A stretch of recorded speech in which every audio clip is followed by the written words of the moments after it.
ഏതാനും വർഷം മുമ്പ് നടന്നിട്ടുള്ള ഒരു യഥാർത്ഥ സംഭവമാണ് കേട്ടോ ഇത്.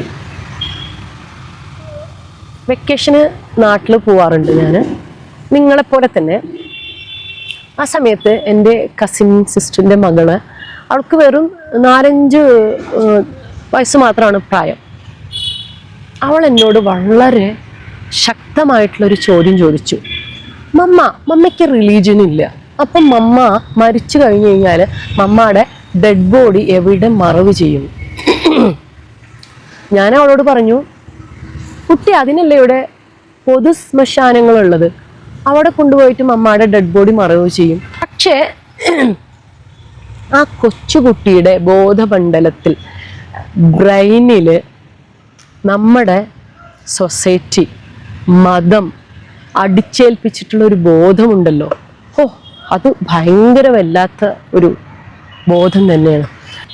മതത്തെ മനുഷ്യൻ എവിടെയാണ് ഭയപ്പെടുന്നതെന്ന് നമുക്ക് ഇതിൽ നിന്ന് തന്നെ മനസ്സിലാക്കാം. കാരണം മനുഷ്യൻ ഏറ്റവും കൂടുതൽ ഭയപ്പെടുന്നത് മരണത്തെയാണ്. എത്ര മാത്രം ഡെവലപ്ഡ് ആയിട്ടുള്ള ഒരു മനുഷ്യനാണെന്നുണ്ടെങ്കിലും, എത്രമാത്രം വിദ്യാഭ്യാസമോ വെൽത്തോ ആരോഗ്യമില്ലാത്ത മനുഷ്യൻ ആരാണെന്നുണ്ടെങ്കിലും, മനുഷ്യൻ ഏറ്റവും കൂടുതൽ ഭയപ്പെടുന്നത് സ്വന്തം മരണത്തെയാണ്. ഈ മരണത്തെ വെച്ചിട്ടാണ് ഓരോ മതവും കളിക്കുന്നത്, ഓരോ മതവും കച്ചവടം നടത്തുന്നത്. മരിച്ചു കഴിഞ്ഞു കഴിഞ്ഞാൽ നമ്മളെ എവിടെ കൊണ്ടുപോയിട്ട് അടക്കും? ഈ ചോദ്യത്തിന് കൃത്യമായിട്ടുള്ള ഉത്തരം നമ്മുടെ ജനാധിപത്യ രാഷ്ട്രത്തിലെ ഓരോ മനുഷ്യനും പൊളിറ്റീഷ്യനും നൽകിക്കഴിഞ്ഞു കഴിഞ്ഞാൽ അസ്തമിക്കാവുന്ന പേടിയേ ഉള്ളൂ. പൊതു ശ്മശാനങ്ങൾ, പൊതു ശൗചാലയം ഉണ്ടാക്കുന്നത് പോലെ തന്നെ ഗവൺമെൻറ് ഉണ്ടാക്കണം, പോപ്പുലർ ആക്കണം, കൂടുതൽ പബ്ലിസിറ്റി നൽകണം. അപ്പോൾ ഇത്തരം പേടികൾക്കും സംശയങ്ങൾക്കൊക്കെ കൃത്യമായിട്ടുള്ള ഒരു ഉത്തരമാവും അത്. നോക്കൂ, ഈ അടുത്തിടെ ഞങ്ങളുടെ ഒരു സുഹൃത്ത് മരിച്ചു.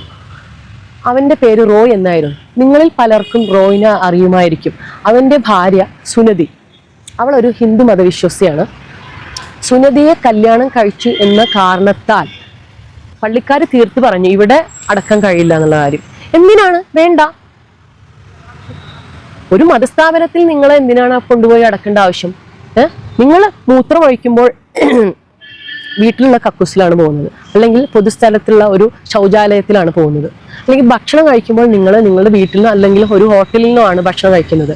നിങ്ങൾ പുറത്തു പോകുമ്പോൾ നിങ്ങൾ ഒരു ഹോട്ടലിൽ മുറിയെടുക്കുന്നുണ്ട്. അത്രയേ ഉള്ളൂ നിങ്ങളുടെ മരണവും അതുമായി ബന്ധപ്പെട്ടിട്ടുള്ള എല്ലാ കാര്യങ്ങളും.